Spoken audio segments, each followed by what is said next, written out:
Baik, bismillahirrahmanirrahim. Assalamualaikum warahmatullahi wabarakatuh. Teman-teman, kali ini kita akan masuk ke pembahasan soal OSN gitu ya. Naskah di tahun 2024 ini soal nomor ketiga ya. Di sini memang soal yang ini cukup agak berat gitu ya. Kita akan baca terlebih dahulu. Jadi nanti teman-teman mohon mendengarkan penjelasan saya secara baik-baik gitu ya. Sebab ini cukup agak berat nih. Di sini di soal disebutkan bahwa katanya midblastula transition atau MBT adalah peristiwa di mana sel-sel blastomer pada tahapan blastula embrio mengalami perubahan fisiologi secara signifikan. Peristiwa ini ditandai dengan dimulainya ekspresi gen dari blastomer dan melambatnya siklus sel akibat fase G1 dan G2 mulai terjadi. Sebelum MBT terjadi, teman-teman, katanya protein yang digunakan pada fase awal pembelahan sepenuhnya berasal dari sitoplasma dan translasi mRNA sel telur katanya. Sementara itu pembelahan sel pada fase tersebut berlangsung sangat cepat karena minimnya fase G selama siklus sel. Suatu penelitian ingin menginformasi stimulus utama terjadinya MBT pada embrio bulu babi dengan memodifikasi ukuran nukleus pada zigot, katanya kecil untuk zigot yang normal, zigot yang besar. Kemudian mengukur durasi interfase pada blastomer tahapan 4 sel hingga 128 sel. Diketahui komponen sel selain ukuran nukleus tidak berbeda katanya dibandingkan dengan yang normal. Berikut hasil yang didapatkan. Di sini ada data yang ditampilkan dengan keterangan bahwa zigot 2 adalah zigot normal, zigot 1 dan zigot 3 berturut-turut memiliki ukuran nukleus yang lebih kecil dan lebih besar dibandingkan normal. Durasi fase M dari semua sel adalah 1 jam. Ini ya keterangannya. Oke, baik teman-teman, mohon perhatikan dan juga dengarkan baik-baik penjelasannya ya. Ini cukup agak kompleks nih. Apa yang pertama harus teman-teman ketahui atau pahami adalah yang pertama, apa itu midblastula transition itu atau MBT itu apa gitu ya.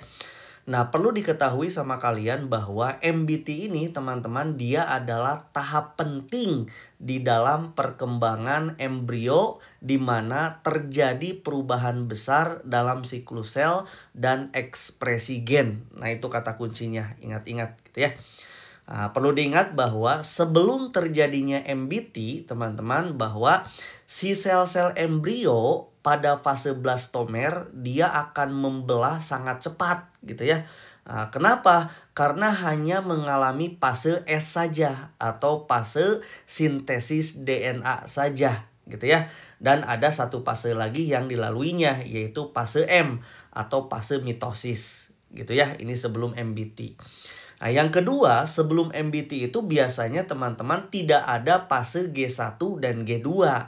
Jadi sehingga sel tidak tumbuh di antara pembelahan gitu ya. Dan yang terakhir perlu diingat bahwa sebelum MBT ini terjadi ada protein yang digunakan untuk perkembangan awal masih berasal dari maternal mRNA gitu ya. Maternal mRNA yang sudah ada di mana? Di dalam sel telur sebelum fertilisasi terjadi. Begitu ya. Nah, bagaimana saat MBT terjadi? Nah, kalau saat MBT terjadi, teman-teman, siklus sel ini dia akan mulai melambat gitu ya. Kenapa? Karena fase G1 dan G2 mulai muncul. Nah, itu dia. Dan pada saat MBT terjadi juga, embrio dia mulai mengekspresikan gen-gen zigositik gitu ya, atau gen yang berasal dari genom embrio itu sendiri. Gitu ya. Dan yang terakhir perlu diingat saat terjadinya MBT, pembelahan sel tidak lagi hanya bergantung pada stok protein dari sel telur ibu gitu ya. Itu ketika terjadinya MBT terjadi. Lalu apa yang diteliti di dalam gambar ini? Kita akan lihat gitu ya. Nah, seorang peneliti, jadi di dalam penelitian ini teman-teman dia mencoba mengetahui apa faktor utama yang menjadi pemicu MBT. Gitu ya. Nah, salah satu hipotesis dalam perkembangan embrio adalah di mana rasio nukleus terhadap sitoplasma. Nah, itu hipotesisnya. Artinya N per C rasio. Nah, itu ingat-ingat gitu ya. Jadi, hipotesis dalam perkembangan embrio itu dirumuskan dengan rasio nukleus terhadap sitoplasma atau N per C rasio gitu ya. Nah, di dalam sebuah eksperimen, jadi ketika bereksperimen, diketahui bahwa nukleus zigot itu dia dimodifikasi sehingga ukurannya menjadi apa? Nih di keterangan disebutkan. Yang pertama, zigot 1 katanya nukleus lebih kecil dari normal. Itu eksperimennya. Yang kedua, zigot 2 nukleus normal katanya, gitu ya. Nah, dan yang ketiga, zigot 3 itu katanya nukleus lebih besar dari normal, gitu ya. Nah, durasi fase interfase katanya diukur pada berbagai tahapan perkembangan. Mulai ketika dia selnya ada 4, 8, 16, 32, 64 sampai di soal disebutkan 128 blastomer gitu ya, itu eksperimennya. Nah, tujuannya buat apa? Jadi begini. Jika MBT dipicu, teman-teman, oleh rasio nukleus terhadap sitoplasma, maka zigot dengan nukleus yang lebih besar itu seharusnya dia mengalami perubahan siklus sel lebih awal. Ingat-ingat tuh. Dibandingkan apa? Dibandingkan dengan zigot normal. Gitu ya. Dan zigot dengan nukleus kecil seharusnya mengalami MBT lebih lambat. Ingat-ingat itu konsepnya tuh. Itu tujuannya. Gitu ya. Seperti itu. Nah, kita lihat hasil dari analisis dari percobaannya berdasarkan gambar tersebut. Jadi bisa dilihat ilustrasi ukuran nukleusnya sama teman-teman, gambar sel yang warna hijau. Nah, gitu ya, warna biru ini ya, maaf. Zigot 1 bisa terlihat sama teman-teman yang biru muda itu, gitu ya. Dia memiliki nukleus lebih kecil, gitu kan ya. Sedangkan zigot 2 yang kotak orange itu, gitu ya, dia memiliki zigot di mana nukleusnya itu dalam keadaan normal. Sedangkan zigot nomor 3 yang kotak abu gitu kan ya, dia memiliki nukleus yang lebih besar daripada zigot 1 dan zigot 2. Begitu ya, itu gambar yang pertama. Untuk gambar yang kedua, grafiknya di bawahnya teman-teman ini adalah grafik durasi interfase versus jumlah blastomer. Ini ya, berdasarkan grafiknya bisa dilihat sama teman-teman bahwa sumbu X-nya itu adalah jumlah blastomer mulai dari 4, 8, 16 sampai 128. Ini adalah jumlah blastomer sumbu X-nya ya. Sedangkan di sumbu Y-nya bisa dilihat sama teman-teman ini menunjukkan tentang waktu interfase gitu ya, dalam satuan jam di sini ya. Oke, baik. Nah, jadi artinya semua zigot memiliki durasi fase M gitu ya, tetap 1 jam gitu ya, sesuai dari soalnya. Sehingga perbedaan waktu interfase menunjukkan perbedaan dalam fase G1 dan G2 gitu ya. Nah, kita akan lihat lalu apa yang terlihat dari dua gambar ini. Yuk kita akan coba baca analisis ya. Nah, pada tahap awal teman-teman, tahap awal itu ketika sel blastomer itu dia mencapai 4 sampai 16 gitu ya. Blastomernya 4 sampai 16, itu semua zigot memiliki waktu interfase yang sama. Artinya apa? Artinya siklus sel masih berjalan cepat tanpa fase G. Awas, ingat-ingat tuh cara membacanya begitu ya. Nah, pada tahapan 32 blastomer bisa dilihat sama teman-teman mulai ada perbedaan waktu interfase terlihat gitu ya. Zigot 3 yang berwarna abu gitu ya, atau nukleusnya yang besar, dia memiliki interfase yang lebih panjang. Nah, apa ini artinya? Ini menunjukkan bahwa siklus sel mulai melambat lebih awal dibandingkan dengan zigot normal. Gitu ya. Nah, kita lihat zigot yang nomor satunya, zigot 1 yang berwarna biru, nukleusnya kecil, dia memiliki interfase lebih pendek dibandingkan yang normal. Apa artinya? Artinya MBT terjadi lebih lambat. Begitu ya. Sedangkan pada tahapan 64 dan 128 blastomer, teman-teman, ini perbedaannya semakin jelas, bisa terlihat sama teman-teman gitu ya, bahwa zigot 3 mengalami MBT lebih cepat dibandingkan dengan yang normal. Sedangkan zigot 1 dia mengalami MBT lebih lambat dibandingkan dengan yang normal. Begitu ya.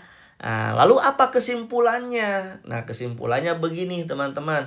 Jadi kesimpulannya bahwa rasio nukleus per sitoplasma menentukan waktu MBT. Itu kata kuncinya tuh. Artinya hasil ini teman-teman dia mendukung hipotesis bahwa MBT terjadi ketika rasio nukleus terhadap sitoplasma mencapai ambang batas tertentu. Satu, kita lihat nih, simpulkan. Jika nukleus lebih besar, contoh pada zigot nomor 3, zigot 3 ya, nukleusnya lebih besar, maka rasio N per C itu dia lebih tinggi dari yang normal. Artinya MBT terjadi lebih awal. Kata kuncinya gitu ya. Kesimpulan yang kedua bisa kita buat. Jika nukleus lebih kecil, contoh pada zigot 1 gitu ya, nukleusnya lebih kecil kan ya, rasio N per C atau rasio nukleus per sitoplasma lebih rendah dari yang normal. Maka MBT terjadi lebih lambat. Begitu ya. Nah, jika nukleus yang normal bagaimana pada zigot 2? Nah, jika nukleus yang normal pada zigot 2 ini teman-teman MBT-nya terjadi pada waktu standar. Begitu ya kesimpulannya. Jadi itu dia materinya perlu dipahami oleh kalian mengenai MBT ini gitu ya. Dan tambahan perlu diingat bahwa mengapa rasio nukleus per sitoplasma menentukan MBT gitu ya. Nih alasannya. Yang pertama, dikarenakan lebih banyak nukleus berarti lebih banyak ekspresi gen zigositik gitu ya. Jika ada lebih banyak DNA, maka lebih banyak mRNA zigositik dapat diproduksi lebih cepat. Ini menyebabkan apa? Ini menyebabkan stok maternal mRNA lebih cepat tergantikan sehingga MBT lebih awal. Begitu ya. Nah, yang kedua, mengapa rasio nukleus per sitoplasma menentukan MBT? Nah, ini dia teman-teman. Jadi, jika lebih sedikit nukleus, berarti lebih sedikit ekspresi gen zigositiknya. Jadi, jika nukleus kecil, ekspresi gen dari embrio sendiri lebih lambat. Sehingga sel lebih lama bergantung pada maternal mRNA. Sehingga MBT terjadi lebih lambat. Begitu ya. Jadi kalau kita simpulkan keseluruhannya bahwa faktor utama yang menentukan kapan MBT terjadi adalah rasio nukleus terhadap sitoplasma atau N per C rasio. Begitu ya. Nah, simpulkan lagi, jika nukleus lebih besar, ingat MBT terjadi lebih cepat. Jika nukleus lebih kecil, maka MBT terjadi lebih lambat. Nah, ini menunjukkan bahwa MBT bukan dipicu oleh jumlah pembelahan sel, tetapi dia dipengaruhi oleh akumulasi ekspresi gen embrionya sendiri gitu ya, yang bergantung pada jumlah nukleus di dalam selnya. Itu dia kesimpulannya ya. Oke, baik, itu materinya nih, mudah-mudahan teman-teman bisa paham. Ulang-ulang saja apa yang saya jelaskan ya. Baik, kita masuk ke pertanyaannya sekarang. Tentukan apakah pernyataan berikut benar atau salah. Baik, yang A. Pada zigot normal, diameter embrio baru akan bertambah setelah mencapai tahapan 32 sel. Ini udah benar tadi ya, udah sesuai dengan yang saya bahas. Ini penjelasannya. Kenapa pernyataan yang A ini benar, teman-teman? Sebab pada tahapan pembelahan sel gitu ya, khususnya ketika sel dalam keadaan membelah, itu dia terjadi sangat cepat gitu ya, tanpa pertumbuhan sel. Kenapa? Karena tidak ada fase G1 dan G2. Ya, akibatnya apa? Akibatnya ukuran total embrio tidak bertambah, gitu ya. Hanya jumlah blastomernya yang meningkat, begitu, gitu ya. Dan pertumbuhan ukuran embrio yang baru ini terjadi setelah MBT, yaitu setelah fase G mulai muncul, begitu ya. Dari data pada gambar bisa dilihat sama teman-teman bahwa MBT terjadi sekitar 32 sampai 64 sel. Nah, sehingga setelah di tahapan 32 sel barulah diameter embrio mulai meningkat. Begitu ya. Jadi pernyataan yang pertama betul. Pernyataan yang kedua. Pada tahap cleavage katanya gitu ya, durasi sintesis DNA kurang lebih selama 5 jam. Nah, betul atau salah durasinya kurang lebih, katanya sintesis DNA kurang lebih selama 5 jam. Nah, ini bisa kita betulkan juga. Sebab pada tahapan tersebut teman-teman, siklus sel hanya terdiri dari fase S atau fase sintesis DNA dan fase M atau fase mitotik. Ingat, tanpa fase G. Gitu ya. Nah, grafik menunjukkan bahwa waktu interfase awalnya sekitar 5 jam. Gitu kan ya, bisa dilihat tuh. Hingga di tahapan 1632 blastomer. Teman-teman bisa cek gitu ya. Nah, karena interfase hanya berisi fase S, maka kita bisa simpulkan bahwa sintesis DNA dia berlangsung selama sekitar 5 jam. Gitu ya, bisa kita simpulkan seperti itu. Nah, setelah MBT, fase G mulai muncul sehingga durasi interfase bertambah. Begitu ya. Seperti itu. Betul ya? Kita lihat yang C, teman-teman, katanya saat MBT terjadi, jumlah protein histon tiap sel dari zigot 1 lebih tinggi dibandingkan zigot 3. Oh, ini sudah tentu salah gitu ya. Nah, kenapa yang pernyataan yang C salah? Ini penjelasannya. Perlu diingat teman-teman bahwa histon adalah protein yang berfungsi untuk mengemas DNA di dalam kromatin. Itu histon gitu ya. Nah, jumlah histon di dalam sel bergantung pada jumlah DNA di dalam sel. Jika zigot 3 memiliki nukleus lebih besar, maka lebih banyak DNA. Jika lebih banyak DNA, maka lebih banyak histon dibandingkan dengan zigot 1. Harusnya begitu, gitu ya. Nah, sebaliknya, zigot 1 memiliki nukleus lebih kecil. Artinya, dia lebih sedikit DNA. Kalau lebih sedikit DNA, artinya dia lebih sedikit histon, gitu ya. Oleh karena itu pernyataan ini salah. Karena zigot 3 seharusnya memiliki lebih banyak histon dibandingkan dengan zigot 1. Begitu ya. Salah berarti yang C. Yang D, kita perhatikan. MBT lebih dipengaruhi oleh jumlah pembelahan yang telah terjadi dibandingkan rasio volume nukleus terhadap volume sitoplasma. Wah, dan ini juga salah, ngaco ya. Nah, perlu diingat sama kalian bahwa percobaan dalam gambar ini menunjukkan bahwa zigot dengan ukuran nukleus lebih besar, dalam hal ini adalah zigot 3 gitu kan ya, dia mengalami MBT lebih awal. Dan zigot dengan nukleus lebih kecil, yaitu zigot 1, dia mengalami MBT lebih lambat. Jika MBT hanya bergantung pada jumlah pembelahan sel, semua zigot harusnya mengalami MBT, gitu kan ya, pada tahap sel yang sama. Tetapi hasil eksperimen ternyata menunjukkan sebaliknya dari gambar itu, gitu ya, dari percobaannya. Nah, ini membuktikan bahwa rasio nukleus terhadap sitoplasma atau N per C rasio itu adalah faktor utama yang menentukan MBT, bukan hanya jumlah pembelahan sel, teman-teman. Begitu ya. Oleh karena itu, jelas pernyataannya yang di atas adalah salah, yang D itu. Begitu ya. Jadi yang ini mudah-mudahan teman-teman bisa mengerti. Ulang-ulang saja apa yang saya jelaskan ya.